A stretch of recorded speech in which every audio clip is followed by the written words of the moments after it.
Hello, everybody. Welcome to our first of 3 sessions on the Resilient Leader Masterclass series. My name is Sal Sylvester.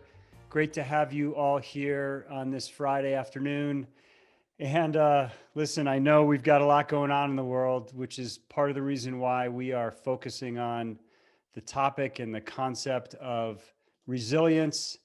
And I also know that there won't be any distractions today, right? Because there's nothing happening on the news that's of importance.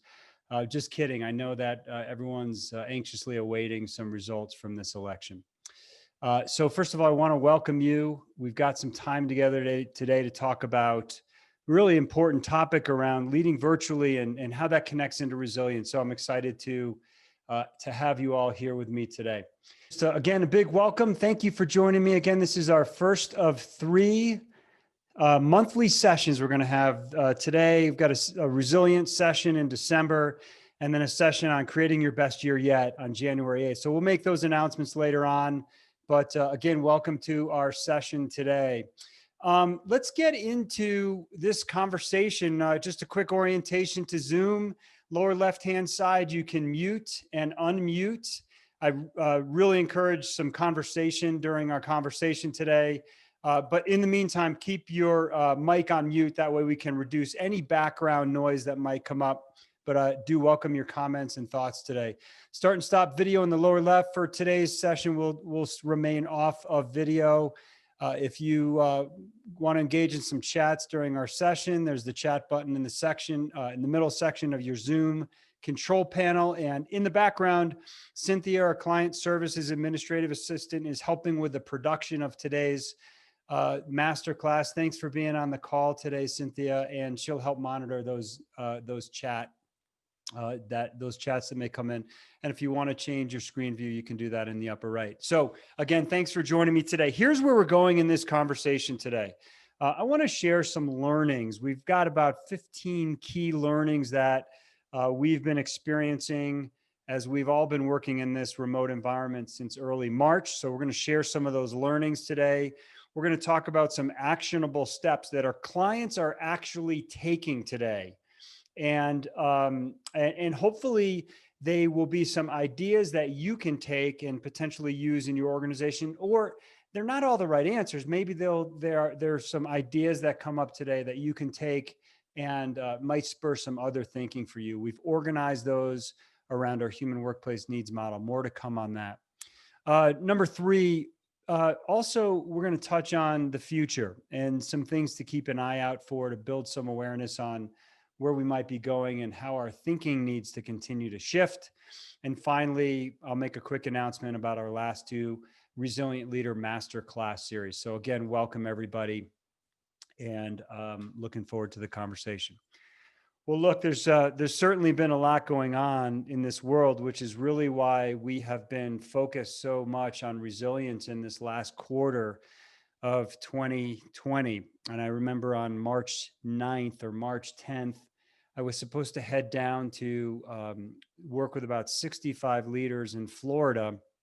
These leaders were from Minneapolis, and at the last minute, the CEO decided to cancel the trip, and for good reason, right? We've been through so much with this pandemic this year that was completely unexpected. And for me, for the first time, I experienced empty shelves in stores, and to see so much of the suffering that's happened with our economy and with people that have been so heavily impacted. And this whole concept, this whole idea of social distancing that's come up, it goes squarely against our most important human need of connection. And I think so much of what we're missing in our world today is that connection because of the social distancing requirements. And we are also dealing with so many unexpected things at home. I know a lot of working parents, including myself. I've got a 7-year-old and a 4-year-old, and my 7-year-old Eli started school this late summer, early fall with online learning. Imagine teaching a first grader in an online forum, but then balancing that with with work, and other folks have older parents or family members at home. There's a lot going on in the household as we're engaging and trying to thrive and survive in this environment today. And I know we're all anxiously awaiting what's been a very divisive, however you pronounce it, political environment. And that's added to the global, I think, layer of stress that so many people are feeling today. And we've got people on the call today from all around the world. But here locally in Colorado, this is a picture taken from Foothills Parkway just a couple of weeks ago with some of the fires that we've experienced here in the foothills, as well as some of the fires that are setting records in terms of acreage and damage. It's on top of everything else that's going on. There's just a tremendous level of stress that we're noticing. And then there are the COVID haircuts. This was pictures from my first COVID haircut in March or April. I think I'm up to my fourth or fifth. Now I have a lot less hair than I had before this whole thing started, mostly because my wife is my barber. She's getting actually pretty good at it at this point. Welcome everybody. And I know there's a lot going on. It's so many layers in this world. In your chat box, and this is certainly a unique moment as we're, almost at a point in the election where we're going to see some of the networks start to call the election. What emotions are you experiencing right now in this moment, this week, this month, this year? What comes up for you? Please take a moment to type that into your chat box. We'd love to get a sense of where people are today and with this year. Sue Ellen, exhausted. Dale, hopeful. Christy, stretched but grateful. Anxious, eager to move through this. Yeah, I think that's a really key part of resilience, is the ability to move through it, but also the ability to move through it and emerge stronger. Tired, on edge, hopeful and optimistic. So many mixed reactions. And look, one person down here is excited about different aspects of my life and nervous about others. So there's a lot going on in our world today. And if you haven't, maybe you know this, that the U.S. Census Bureau has been, they have been conducting ongoing surveys regarding the mental health of the nation. And some of their most recent data was published in early to mid-September. And we had a terrific podcast guest, Dr. David Palmeter. He's a professor of psychology and a practicing clinician for over 30 years. He shared some data with us in a podcast that we released last week. Check it out if you haven't already. But some of the data that came out in mid-September is that 52% of our population has been feeling down, depressed, or hopeless at least several days a week. 21% of the population, more than half of the time, 50% of the time. It's enormous numbers here. And the frequency of people who are feeling nervous, anxious, or on edge, 63% of the population at least several days a week, and 30% of the population at least half the time. Now, why in the heck would I show you that data? And by the way, feel free to come off mute and make a comment, or feel free to put it in your chat box. Why would I show this data to you? A group of leaders, cross-industry leaders who are on this call right now around the globe. What's important to know about this data? We're not alone. Yeah. Yeah, it's to acknowledge the stress levels from Paul. We're in it together. Someone else mentioned, yeah, all of those reasons, emotions are fluid. They are. And some of you may have seen the work by Elizabeth Kubler-Ross and the grief cycle.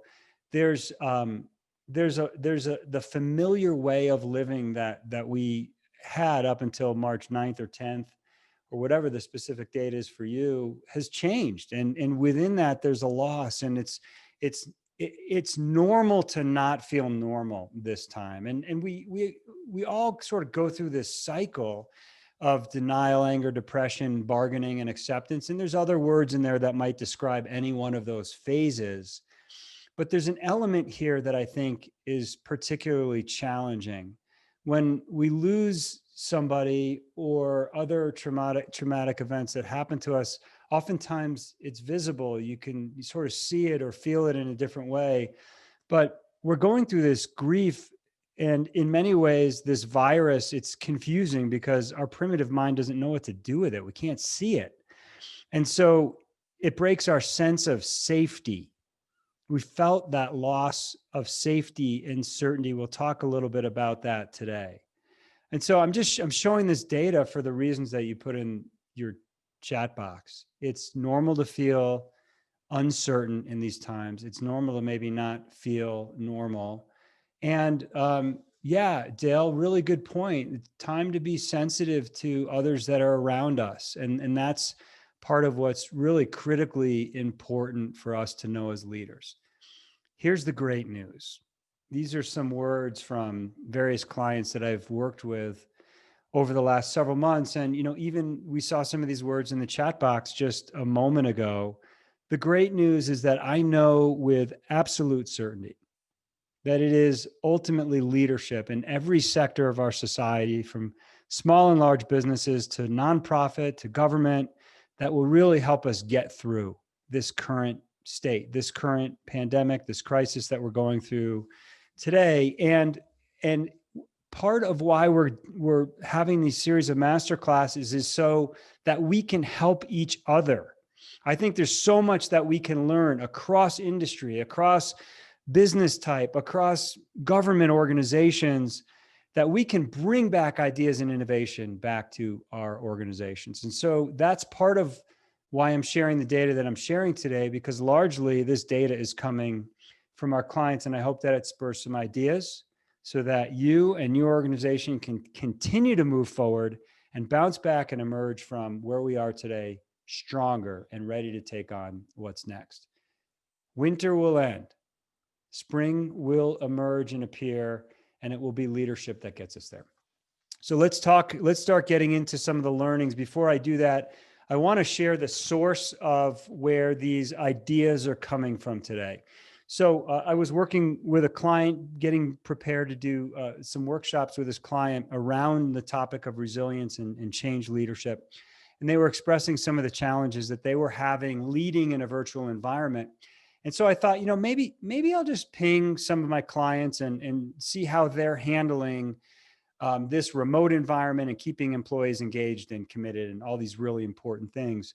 And so I reached out to about 20 different clients and heard back from 15 or 18 clients. And as the feedback started to come in, several people said to me, "Hey, Sal, would you be willing to share the data?" So I reached back out to all the clients and asked if they'd be willing to share some of the information. And they all graciously said yes. And so part of what I'm going to share today is responses from 20 different organizations.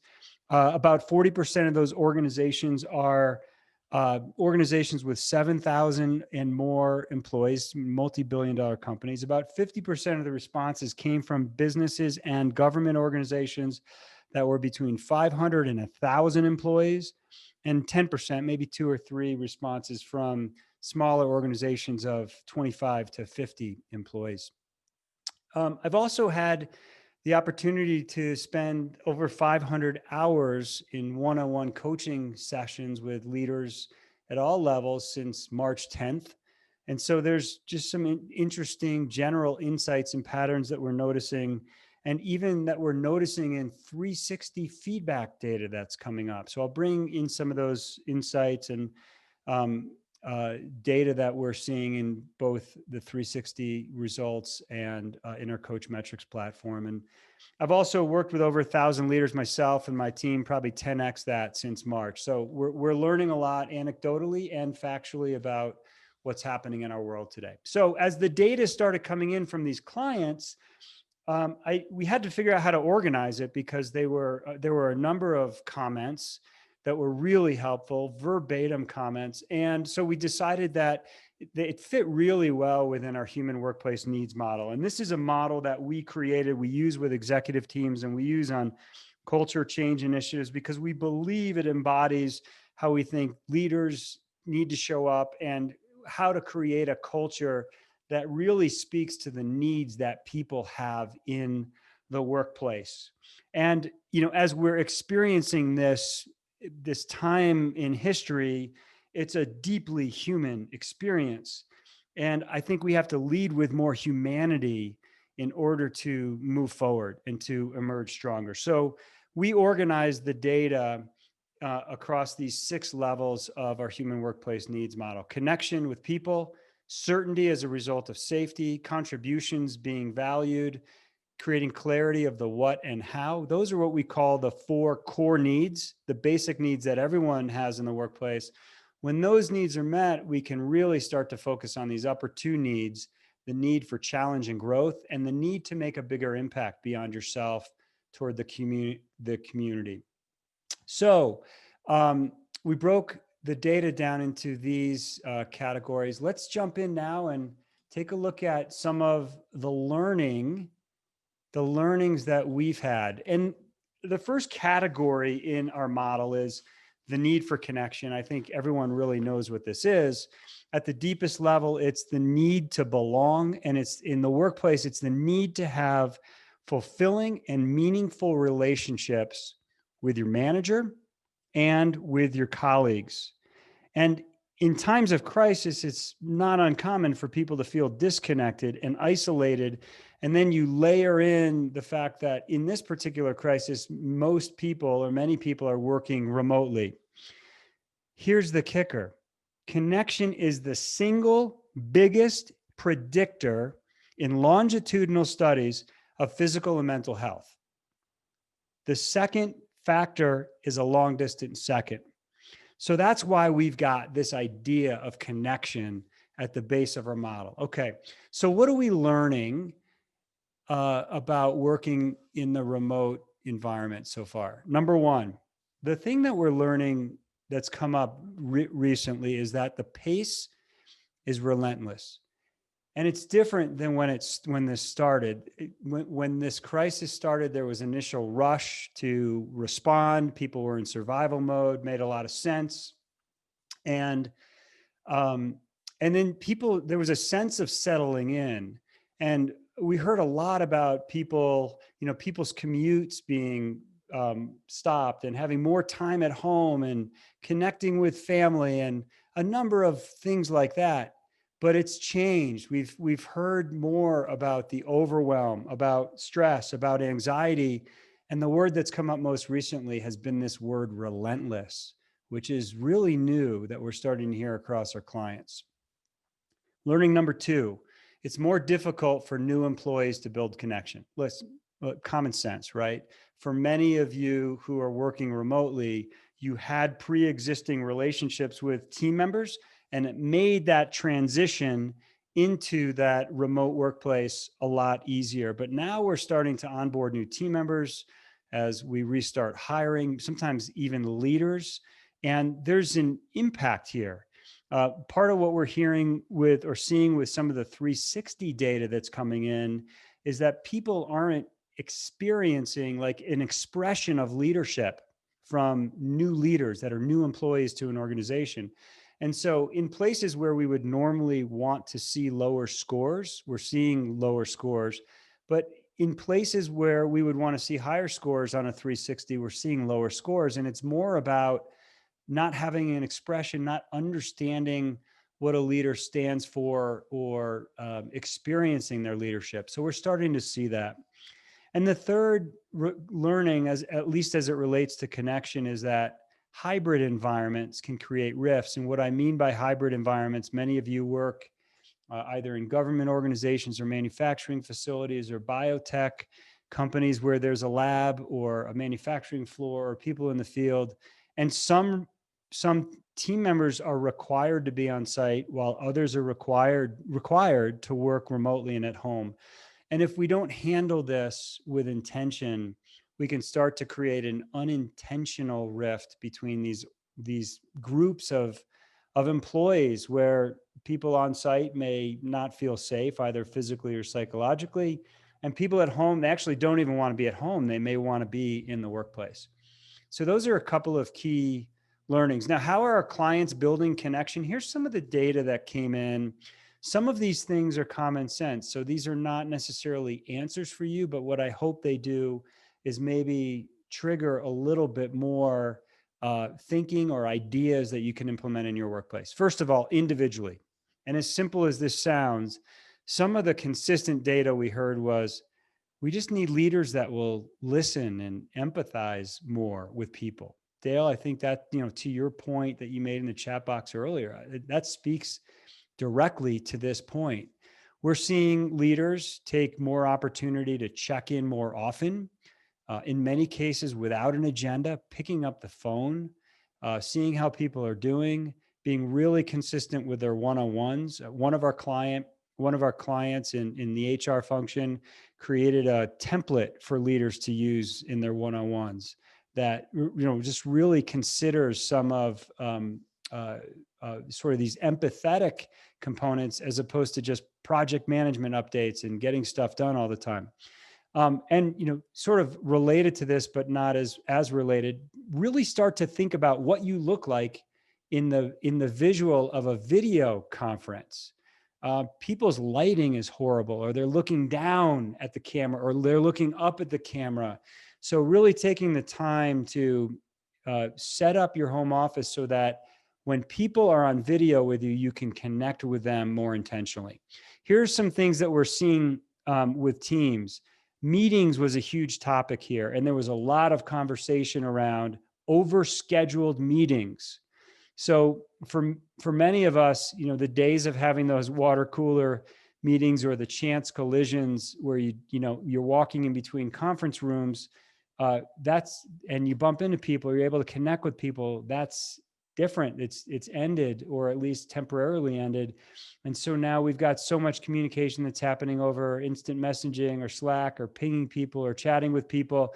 A couple of things some of our clients are doing with meetings. Number one, they're blocking time just to get a lunch. I mean, sometimes we're on 6, 7, 8, 9, 10 hours of Zoom calls a day. So they're putting structures in place to block time.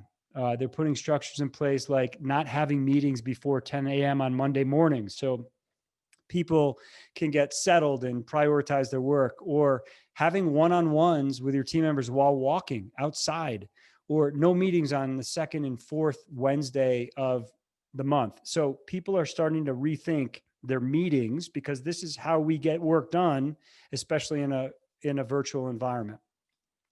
The second thing that we're seeing, I know a lot of you on this call are doing this, is really thinking about informal gatherings to build social connection. So gatherings where there actually is not an agenda and it's really intended to just connect with people. We have a technology client in Minneapolis, and the CEO of the company loves the Peloton bike and app.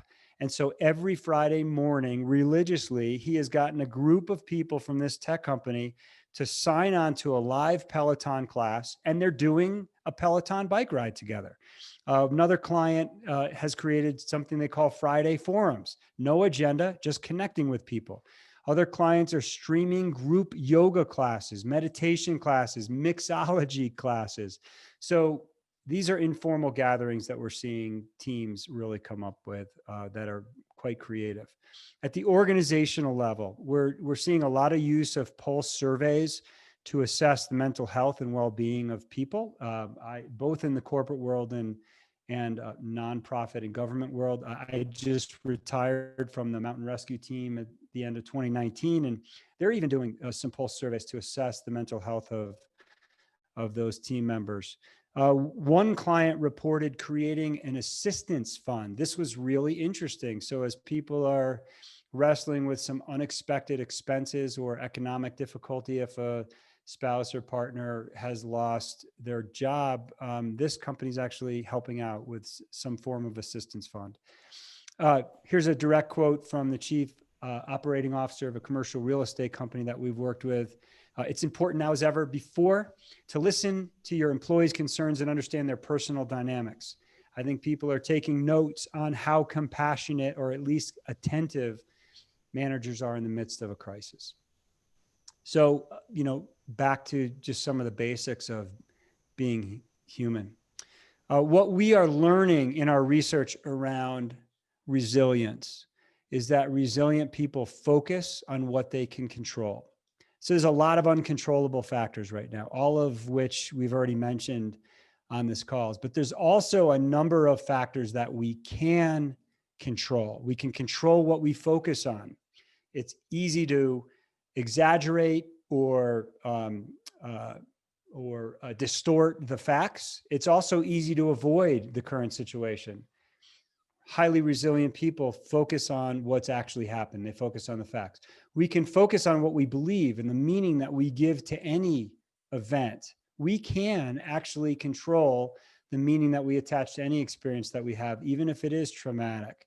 We can control how we act. There are healthy ways and unhealthy ways of coping, and we can control what we learn. So this is something we're seeing in highly resilient people is they're making some very intentional choices as we go through this period of time. All right, second up, which is certainty as a result of safety as it pertains to our human workplace needs model. Now, what are we talking about here? We're really talking about both physical safety and psychological safety. So in some organizations, physical safety is important. Organizations where people are in the field, where there's a manufacturing facility, or again, a lab of some sort. And I would argue now today, every organization, there's some element of physical safety with COVID that we all have to be careful of. What we focus on in our work is really more around psychological safety. And psychological safety is really about creating an environment where people feel safe to take risk and be vulnerable with each other. Why is that important? Because that's what drives innovative ideas, creativity. We don't want people to be guarded. We want them to come to work and use their brains and share their insights and different ways of doing things.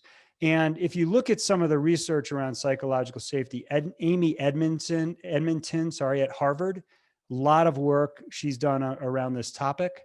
Google has done a ton of research on psychological safety. In fact, for Google, it's their number one characteristic of high performing teams.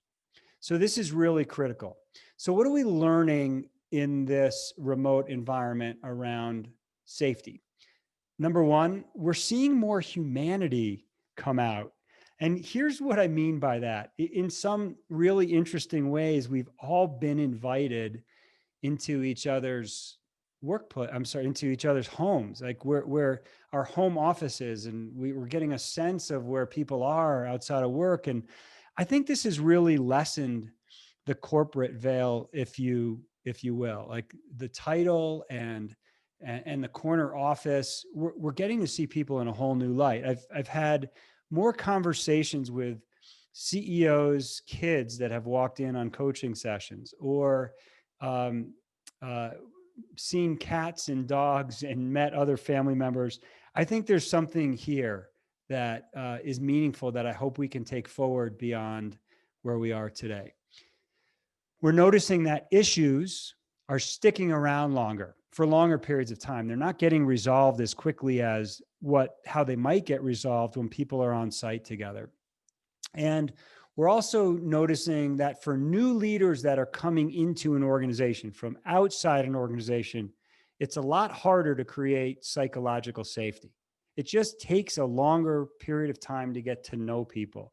And we're seeing this trend even more on teams that are more engineering mindset focused, if you will. And I don't want to stereotype here, but what I've noticed about people that tend to be more logic focused and objective and skeptical is that they tend to be trust earners, not necessarily trust givers, meaning you have to earn their trust before they give you their trust versus just giving it to you automatically. So we're noticing it's taking longer for leaders outside an organization to create psychological safety. All right, so what are we noticing our clients? What are our clients doing around creating safety in this remote environment? Flexibility in our research was one of the most often used words, right? So given the challenge and the distraction at home, at schools, caring for older people at home. Some people live in apartments and don't have the space that others might have in a single family home. Flexibility in hours. I mean, there's all sorts of things that are coming up that we didn't traditionally have to think about. And this whole idea as a leader of being flexible to those situations is really critical. I think many leaders today are embracing the humanity of our shared experience. I know last week I was running a Zoom call with, we had 400 people on this session. It was pretty awesome to see 400 video faces on the large screen. But my 4-year-old son walked in at the end of the workshop, and 6 months ago I would have been absolutely horrified. But it was just normal, and I picked him up, and he got to meet 400 of my client friends, and it was just this awesome experience. But I think more and more people are starting to embrace the humanity of what we're all experiencing together. At the team level, we have to create safety in meetings. This is where we get a lot of our group work done. And so what does that mean? We have to give permission. If you're the senior leader on a team, give people permission to engage in dialogue and debate. Be really cognizant about the number of people that are in your meetings. Once you start getting above 10, maybe 12 at the tops, it's really hard to engage a full group of people. So some of our clients are thinking about the size of meetings and number of people on teams. Mind for conflict, meaning sometimes you just have to pull people into the conversation. Some teams are starting with gratitude. And this is, I've seen this before COVID as well, but starting with gratitude or what's working, what's right. Because there's always something to find that's going wrong, but there's also things to find that are going right as well. I think we also have to create safety around COVID, meaning people aren't going to be willing to report that they've had contact with someone that has COVID, or that they're not feeling well, or that they probably shouldn't be coming into work if they don't feel safe telling their boss, telling their manager. And I think this is a higher concern where you've got hourly employees that are out in the field and, critically dependent on getting those hours in. So we have to create safety at multiple levels on teams. Organizationally, the idea of employee assistant programs came up left and right, all size organizations. This was really critical, providing people with the mental health resources that they need to work through a lot of the challenges. We're seeing organizations use PTO as mandatory PTO, meaning they're requiring people to say, take a Friday off or take a few hours off here and there, just to give them some relief and a change of scenery. And we're also seeing some organizations allow people to make long-term decisions about their living location. So this is a trend that we're seeing, just really across the board in different types of organizations. Families are often moving to other parts of the country where they've got a support structure in place, other family members to help them navigate this kids at home and work environment and other things that are getting in the way. Had one client even report that he's encouraged his workers to rent a VRBO or an Airbnb and actually change scenery for several weeks and go work somewhere else. So those are some of the things that we're seeing around certainty. Senior Vice President of Engineering at a mobile app company. This is a really interesting comment, and this is about understanding. And she says, what's going on in the world is new to many of us, a source of uncertainty and stress. In some cases, they are unable to deal with it and need help, time away from work. My approach to these situations is to remove the uncertainty of their job as they take time. They have their job. What they need to regain is their health and their ability to work. I'd much rather keep an employee on staff and allow them to get better than lose them. So this is a tech environment where it's still very difficult to find strong technical engineering resources. Chief Operating Officer of the same mobile app company, we've ramped up our communication and support around mental health, reminding people that they have free access up to 3 mental health sessions for free if they need it, and with no questions asked. So they're really maintaining some confidentiality here. And we're also reminding folks about insurance coverage, which also covers mental health offerings. All right, let's talk about the third level up on our human workplace needs model. And this is around contributions being valued. And listen, at the end of the day, we all want to know that we matter. We all want to know that we're adding value, and we want to know that our voice has been heard. This is a really core human need that we've experienced with leaders at all levels and all personality styles. Some of the key things that we're learning: leaders need to engineer wins. We know this about change in general. We're in this thing for a long haul. This is not about a sprint. This is truly a marathon. We have to think very intentionally about creating wins for our people. Like, imagine going to a football game and not being able to cheer until your favorite team crosses into the end zone. That would be really weird. But with as busy and relentless as this environment is, it's often easy to forget about cheering our people on. Valuing people has to go beyond just organizational benefits. So a lot of the responses and a lot of what we're seeing leaders do is really focus on the benefits side of valuing people. And I think we also have to personalize it more. And we'll talk a bit about how to do that. And I think we have to think, if we're not doing this already, start thinking non-traditionally about work hours. One leader I know is working shorter hours every day, but 7 days a week, because he has some childcare issues that he has to deal with. Another leader that I know is taking some of her one-on-ones with clients not with clients, with her employees, after her employees' kids go to bed at 9 o'clock at night. So we're in this environment where the 9 to 5 or the 8 to 5 or whatever hours people work, I think we have to think non-traditionally about when people get work done. Here's how our clients are valuing contributions. Again, a lot of these are focused on benefits, but they're allowing for more alternative schedules to accommodate needs. One of our clients instituted a 4-day work week of the employees' choosing. People are working from home or hybrid arrangements. Some people are taking leaves of absence. So we're starting to see various work arrangements emerge. One organization instituted, Zillow, as a matter of fact, instituted a week of family leave that people can use to deal with challenges that they might be facing without eating into their PTO. We're seeing other organizations start to use services like work-life partnership and Home Thrive work-life partnership. I just did a quick search on that as a nonprofit benefit provider supporting mental health, and Home Thrive is a service that helps employees deal and care for older family members. So we're starting to see a lot of those types of things emerging in the workplace.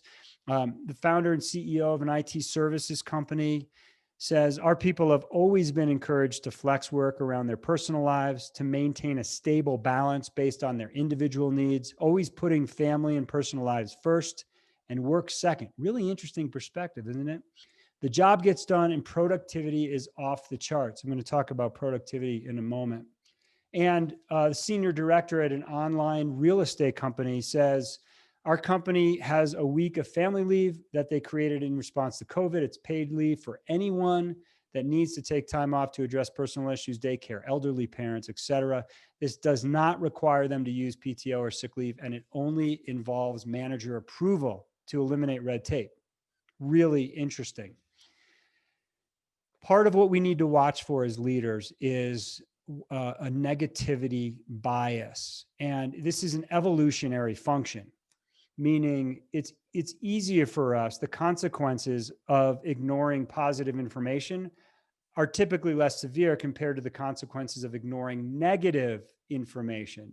Negative information is threatening, right? So what do? We move toward a fight or flight response mechanism, and we have to watch how we respond. Anytime we perceive a change or our environment as threat, there's potential for negativity bias. So getting back into recognition, we have to think about offering recognition at a very personal level. We tend to think about building blocks, but not forgetting those aha moments, not forgetting when people go above and beyond, and aligning your recognition to what people are actually contributing. If you give someone a $25 Starbucks card and they've saved the business $1 million, you're probably going to piss them off, right? So we have to think more intentionally about recognition and making sure that people know their contributions matter.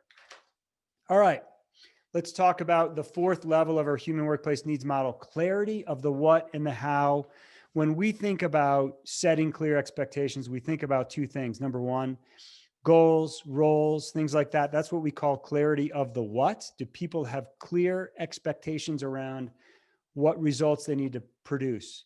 And then we also think in terms of clarity of the how, meaning do they have clear behavioral expectations, and do they understand the values and principles that are really important to be successful in their organization? So clarity of the what and the how. Some key learnings that we're seeing around clarity. Number one, people are productive in a virtual environment. That's the bottom line. We have consistently heard, and in some cases have heard, that people are more productive in a virtual environment. Doesn't mean that they feel connected. That's not the case that we're seeing. But surprisingly, people are productive in this virtual world, which is really interesting. Leaders may be over-rotating on empathy, care, and listening. It's a little counterintuitive to every other message I've given you on this call today.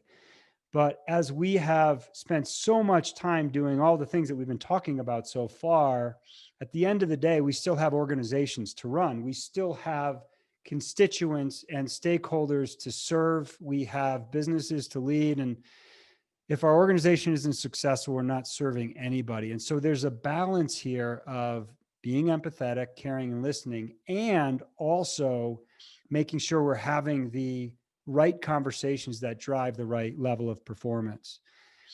Number 12 is people appraise events based on their own needs. And there's a term in psychology called cognitive appraisal theory. And this speaks directly to what I talked about earlier, meaning we give a meaning, we attach a meaning to every experience that we have. And it's actually, more often than not, it's the meaning that we attach that creates the emotion more so than it is the actual event itself. Okay, so what does that mean in the workplace? I think it means we're going to have to communicate more with people. The research that I saw prior to COVID was it took 7 times of communicating something before employees really got it. Well, I think there's so much meaning that people are attaching to the events in our world today that are highly emotional and highly out of their control. I think it's going to take more intentional and communication being more intentional in our communication efforts. And that's exactly what our clients are reporting as well. What's interesting is most of the data in this section around creating clarity came from our chief operating officer respondents, which I think is super interesting. It's not that surprising to me, as they often are, CEOs are often very execution oriented. Clarity of the what, the first response that came in was around over communicating the plan, really thinking about that number 7 and maybe doubling that. And number 2 is around sharing what you know and what you don't know, and also letting people know the time frame on when you're going to connect with them again next and give them an update, so they don't have to guess about that. Oftentimes we don't have all the information as leaders, but we have to give people a path forward on when we're going to share the next set of information. And then finally, reassessing and rebalancing critical resources. Part of what we've seen with several of our clients is they've had to go through the unfortunate process of a one-time layoff, but now they've returned to hiring, but they're hiring different parts of the organization. So as the business needs change, as the market changes, as our customers have different needs, oftentimes we do have to reassess and rebalance. Here's what one of the chief operating officers that we surveyed said: over communicate the plan. This includes both overall company strategy, where overall communication, it's always good, but even triple down on this in this environment, but also the COVID plan. So make COVID based scenario planning updates regular part of ongoing communications, but also host special meetings on the topic as necessary. So over communicate the plan. And when it comes to clarity of the how, again, the behavioral expectations, this is really about creating clarity on how we should be acting in a remote environment. In many cases, this was already clear because of either values or unspoken norms, or maybe spoken norms in the workplace when we were on site. But now we've got this completely new environment. So some of the things that we see clients doing are creating new collaboration norms. They're using different software. StormZ was one example that came up on brainstorming remotely. They're creating new policies and behavioral norms around onboarding, around hiring remotely, right? The hiring process, you may hire somebody that you never meet, or you might onboard a new team member that you haven't met ever in person. New guidelines and behavioral norms around safety, new guidelines and behavioral norms around calendaring meetings, new norms around project team structures. One of our clients is encouraging smaller project teams so that they can make communication easier, more intentional sharing of wins, more intentional sharing of gratitude. Again, we can always find something that's wrong.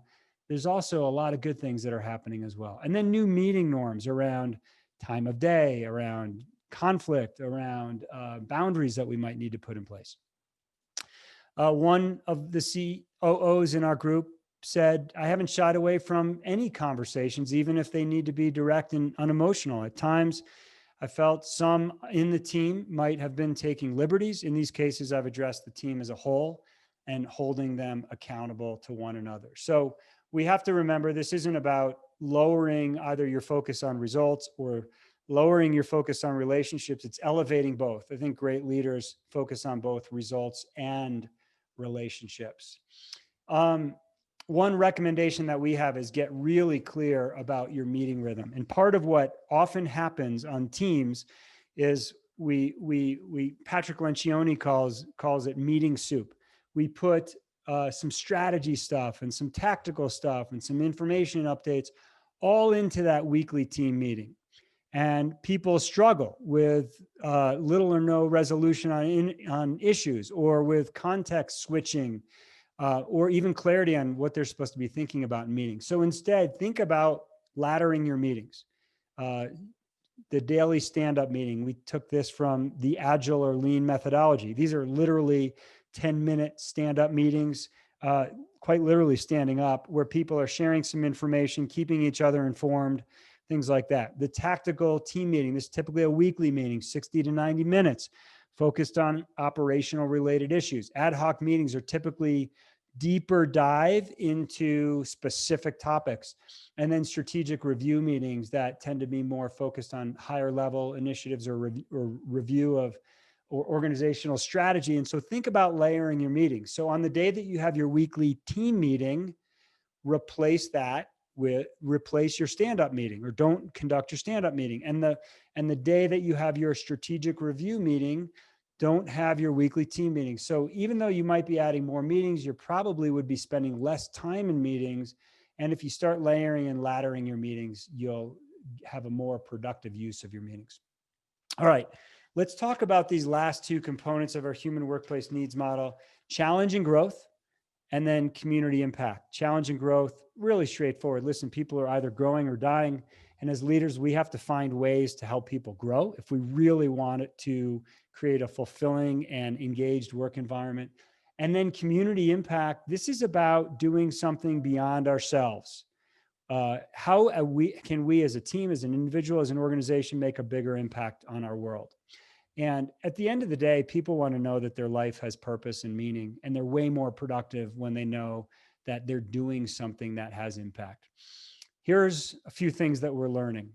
In crisis, we have to strike the balance between optimism and reality. Overly optimistic in crisis, and people are going to think you're full of shit.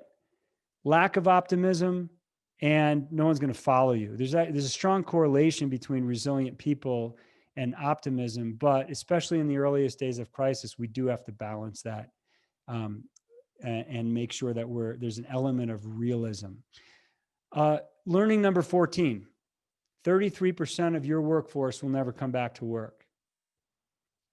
We'll see if that plays out. I mean, we're finding that a lot of people are super happy at home, working autonomously, working independently, and super productive, and they want to keep it that way. Learning number 15, the relentless pace is reducing time for mentoring. We're seeing this in 360 feedback. I highlighted this because it's so critical. We have to be coaching our people so that they're making the changes they need to make consciously and subconsciously to keep up with the pace of complexity in our workplace. And part of what we're seeing in 360 results is leaders are scoring lower in this dimension of mentoring and coaching their direct reports, while simultaneously scoring more or scoring higher in results that pertain to their peers. Really interesting data point that we're starting to pick up on. Oh yeah, and Zoom fatigue is real if you haven't experienced it yourself. Okay, what are our clients doing to create challenge and maybe impact with the community? Number one, they're finding opportunities to emerge from this crisis a better version of ourselves, and I think we all have to be doing this. I think we'd be doing ourselves a disservice if we emerge from this crisis more stressed, weaker, beat down, not having taken care of ourselves. What are you doing to take care of yourself physically, emotionally, spiritually, intellectually? Leaders are rallying their people around a common cause. You may not know what your long-term strategic plan is. Find a short-term rallying cry for your people to give them meaning and purpose. And share stories. Share stories about how your organization is impacting the world, our society, your customers. I was just on a workshop last week with an organization that makes technology for financial and academic institutions. And the CEO talked about how their technology is having a significant impact on all of these institutions. We have to find a higher meaning and purpose. If your organization doesn't have it, then use your role as a platform to do well and do good. I was in a coaching call recently with a leader who wants to be a professor. He works for a financial services company, and that's his dream. I said, well, what do you like about it? I like coaching people, and I like serving people, and I like helping teach people. Use your platform today in whatever organization you are to do the things that you've always wanted to do. Finally, get outside. I don't know about you. I'm going camping tonight. The weather's really nice. All right, so here's a SVP of Human Resources at a global tech company. Create hope for the future, get clear in your vision, bring purpose and passion to your work. Use this as an opportunity to emerge better. Identify your gifts that this year may bring to all of us. There's a lot of things that are happening in our lives that may not have happened because of COVID that are good, actually. So let's try to find some sight into that. As we start to wrap up, I want to leave you with 3 quick points, a few things to watch for in the future. Number one, our experience in any unexpected event is influenced by 3 key factors: duration, intensity, and controllability. Is the duration of this pandemic longer or shorter than what you might have expected? Thumbs up, it's probably longer. Is it more intense or less intense than you might have expected? Way more intense. We thought this thing was going to be over in 30 days. How controllable is it? It's absolutely uncontrollable, except for the things that you can do to help maybe prevent the spread of it. So keep an eye on this, especially when it pertains to people's mental health over the next 3, 6, 9 months. Many of our clients are now saying, we're not going back into the office until July of 2021. Point number 2, COVID is only accelerating trends that existed before COVID.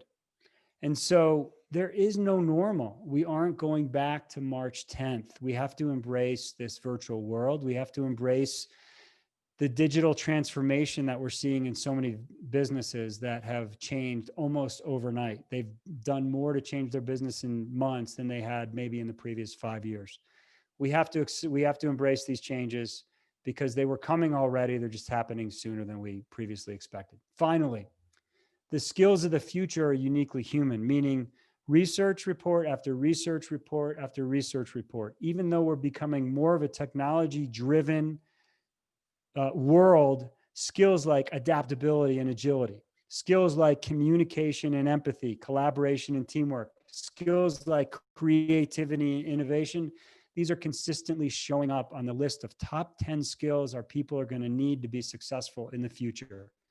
Why is that?